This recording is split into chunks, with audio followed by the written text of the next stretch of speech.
What's going on, everybody? I am here to do a review for probably one of the most anticipated movies of the year, Mortal Kombat. Let me tell you something right here. This is probably one of the top movies that I have been waiting to see all year. Ever since I first heard that they were doing a remake of this movie or doing a new movie based off of this franchise. As a person who is born in the late 80s, raised in the 90s, the Mortal Kombat franchise plays a huge part of my childhood. It's crazy because I actually predate the franchise, if you include the games, by like 3 years. So that plays a huge part in my life. And I remember when the original movie came out in 1995 and I was 6 years old, and how hype as a kid I was to see a video game that I loved playing so much as a child coming to the big screen and see what they would do with the characters. Annihilation was, we're going to leave that one right where it is. And then, you know, they came out with more games and more games and more games after that. But one of the things that has always been I guess you could say a stigma, is that video games to movies do not translate well. There's only been a few of them that were able to successfully do that. I think the last one to actually do that well was Sonic, that came out last year. And I remember doing a review for that movie. You'd have to go back many videos to see my review about the Sonic movie, because that was well into last year. But I can honestly say, after watching this movie, that they definitely got this one correct. And one of the major reasons why they got this one correct is because they finally made this movie rated R. When I found out this movie had an R rating, I already knew that this movie was going to be great, because Mortal Kombat as a game is one of the most bloodiest games out there. It's one of the most violent fighting games ever. It's probably one of the first video games to have blood in their games to actually be shown. So much, in fact, that, you know, they had to, have contacts from, you know, people, like parents were calling this saying, you know, I don't know if this is appropriate for my child. So I think, you know, if you know, like, the story behind it, they had to switch from blood to sweat whenever the fighter, whoever the player was, getting hit. Instead of blood coming out of their face, it would be sweat, you know, to censor it and tone it down. And I think Mortal Kombat was one of the first games to actually really go into really exploring a very violent side of the video game genre, outside of the kiddie version stuff that they've been known to actually put out there all the time for the masses to consume. But I just had to get that part out of the way, so now I can really get into a brief synopsis of what the movie was about. So basically, it was almost like an origin story. It was more of an origin story for both the Scorpion character and the Sub-Zero character before they were Scorpion and before they were Sub-Zero. Basically, you know, he had to go around and basically kill off the bloodline of a particular family so they would not, you know, progress and move forward throughout the generations and everything like that. Like, that opening fight sequence was phenomenal between the Sub-Zero and Scorpion character before they were known as Scorpion and Sub-Zero. And you already knew who they were, because based on their attire, you knew Scorpion had on the yellow and Sub-Zero had on the blue. And, you know, when they were fighting and everything like that. That opening sequence was just phenomenal. I think one of the things that I liked about the movie is the casting. And if y'all hear noise in the background, it's because I'm in a parking lot of a movie theater that I don't usually go to, but that's because I was invited to a watch party to come and see this movie. So that's why the setting is a little bit different, but we're gonna work through that. But the casting, I think what made this movie great is that the casting choices that they use. I say casting usually is always one of the best things that comes what happens when it comes to a movie, in order for a movie to actually be successful, in order for a movie to actually thrive, and having decent actors. And one thing I liked is that a lot of the actors that were in these roles, I was not familiar with. I'm not saying that I didn't know any of them, but some of them I wasn't familiar with. But I liked how they were to, you know, portray these characters, especially since these characters are all iconic in their own, you know, particular way. I think the only people I really knew of was the guy who played Scorpion, the guy who played Sub-Zero, the guy who played Jax, and I think that was it. Everyone else, I wasn't too familiar with who they were, but they all pretty much played their roles very well. If anybody knows me, knows Sub-Zero is my favorite character, and I love what they were able to do with his cryomancing skills, which of course is his ability to freeze things. And I like what they did with his character. And it's interesting too, because in Mortal Kombat they have their sets of villains and everything like that. In the original Mortal Kombat, it was always a rivalry thing between Scorpion and Sub-Zero, and I like that they kept that rivalry there between the two of them, and translated it over into, into the movie. And, let's see, all the characters they had Sub-Zero, Scorpion, Sonya, Mileena, Liu Kang, Kung Lao, Shang Tsung, Jax, who else? Reptile, Cabal.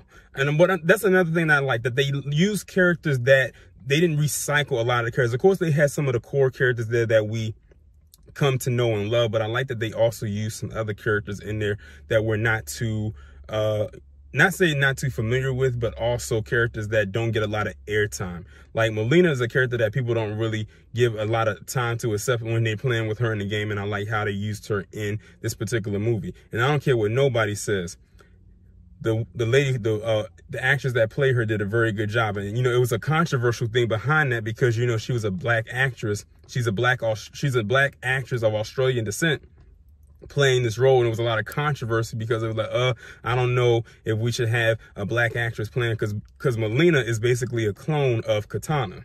So now it's like, if they bring Katana in, they're going to have to kind of probably cast another actress in her likeness. And I got so off guard right quick, because I went right into talking about the characters that I didn't finish the synopsis. But also, let me go back a little bit. Excuse me, the excitement is still there. I'm just walking out of the theater. So basically, the story is also about this new character named Cole Young. A lot of people were kind of worried about this new character. He's like Cole Young. He wasn't a playable character in the game. Who is he and everything like that? And something in the back of my mind, because I didn't want to look up the synopsis, said that he's the descendant of somebody. Something just tells me he's the descendant of a particular character, because if you looked at the trailer, he had a marking on his chest that was like the dragon symbol, and he basically was born with that symbol, while everyone else who got the symbol, theirs just kind of got planted on them, maybe because they killed somebody, and then the marking gets put onto their body. It just transfers over from person to person depending on who's the one who killed him. But he was the only one who had a marking on his body from birth, so that just means he was the descendant of somebody major, and it was exactly who I thought it was, just looking at how they cut the trailer up. But I don't want to reveal who he's a descendant of, even though some of you probably already know, because if y'all have HBO Max and you didn't go to the theater to watch the movie and you watched it, you already know who he is a descendant of. But a lot of people were worried. It's like, who is this Cole Young character? He's not one of the original characters. What does he do? What is he known for? And basically, he's a cage fighter. That's all, like pretty much all he does. He's a cage fighter.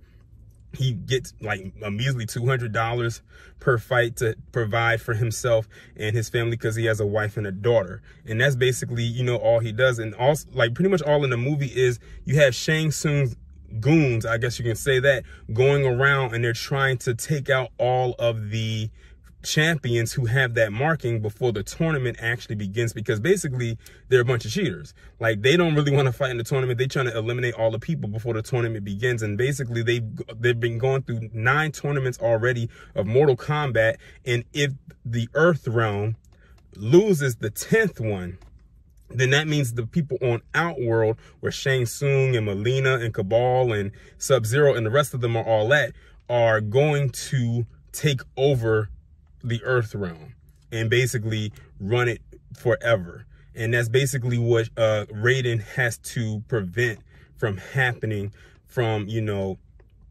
with Shang Tsung. And that's basically I would say the major synopsis of the story.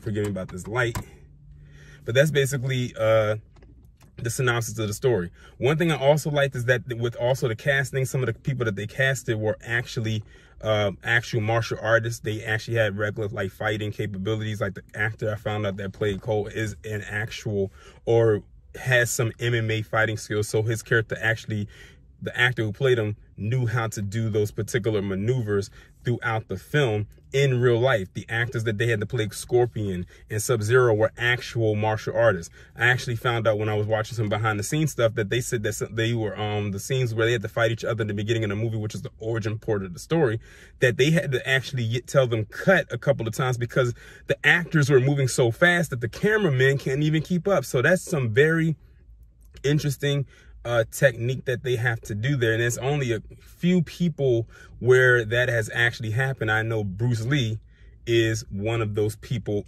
excuse me, that has actually happened with, because he moved so fast that the cameraman could not keep up with his moves.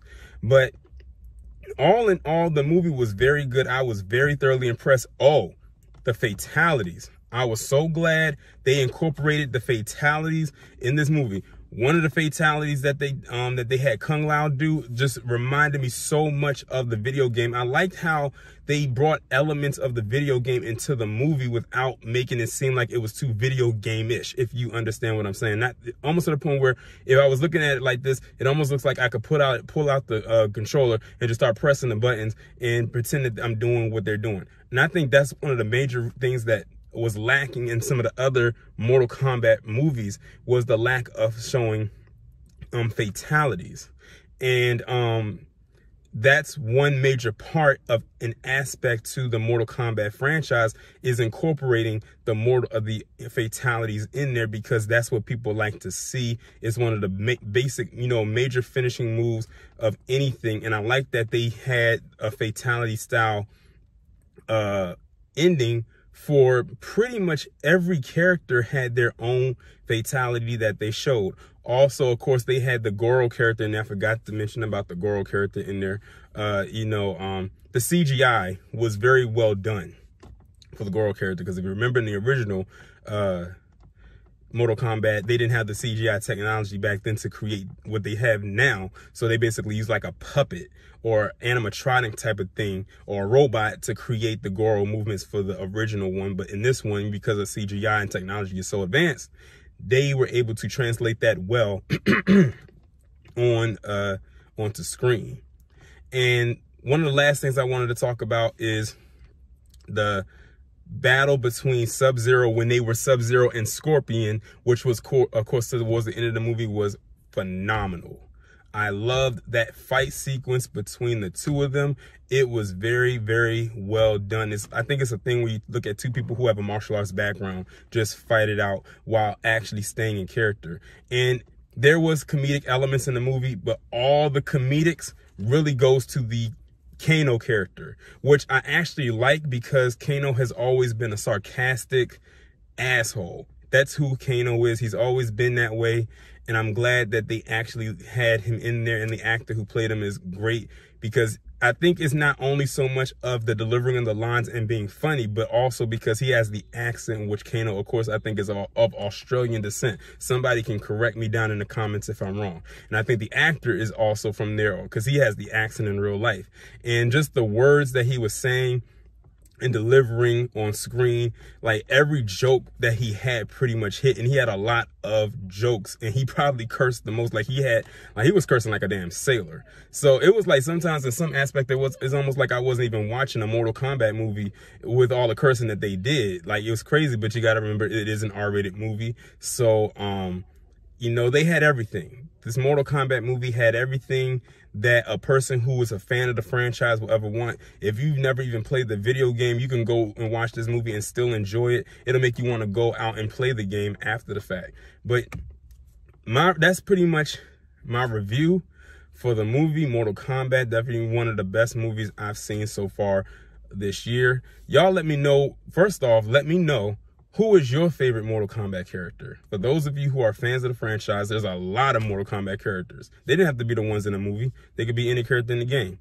But y'all let me know what y'all favorite Mortal Kombat character is down in the comments. Like, share, subscribe if you have not done so already. Make sure that you text the number that is pinned down in the comments below so you can receive notifications every time I upload a new video or go live.